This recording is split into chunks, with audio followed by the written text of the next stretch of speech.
L'Ajuntament d'Énguera vol que el barranco de la Hoz tinga una protecció especial, la de paratge natural municipal, per a crear 2 rutes turístiques i per a conèixer els llocs emblemàtics. A més, d'aquesta forma, la localitat sumarà 1.000 hectàrees de terreny protegit a les 500 que ja té al paratge del Castell. Énguera es quizás el pueblo de la provincia de Valencia que más hectáreas protegidas tiene de monte, porque somos propietarios de 18.000 hectáreas de monte de utilidad que están protegidas. Lo que sí que hemos iniciado es la declaración de estos parajes singulares, dándoles una especial protección con este tipo de declaración. En la actualidad tenemos 500 hectáreas declaradas en el paraje de la Umbría y estas 1.000 hectáreas pues vendrían a sumarse a lo que ya tenemos.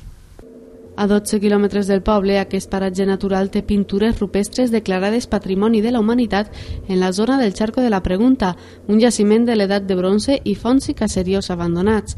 A més, hi ha 2 zones de protecció de flora amb plantes carnívores i fleixos, per no parlar de les cabres, que solen veure's a les muntanyes ara sense arbres d'uns boscos que es van cremar no fa molt. En recursos patrimoniales, el barranco pues tiene un poblado de la Edad del Bronce, que es conocido como el poblado de los Bujes, tiene una cueva que fue santuario, una cueva donde se pueden encontrar, donde está protegida también por la Diputación. Evidentemente pues es uno de los parajes que más fuentes tiene de la Sierra de Énguera, están catalogadas casi cerca de 15 o 20 fuentes en perfecta conservación. Y sobre todo la riqueza faunística y de flora, pues con una microrreserva de flora que tiene la especie Pinicola mundi, que es una especie de planta carnívora endémica de las sierras del sur de España, pero que su localización aquí es una cosa especial.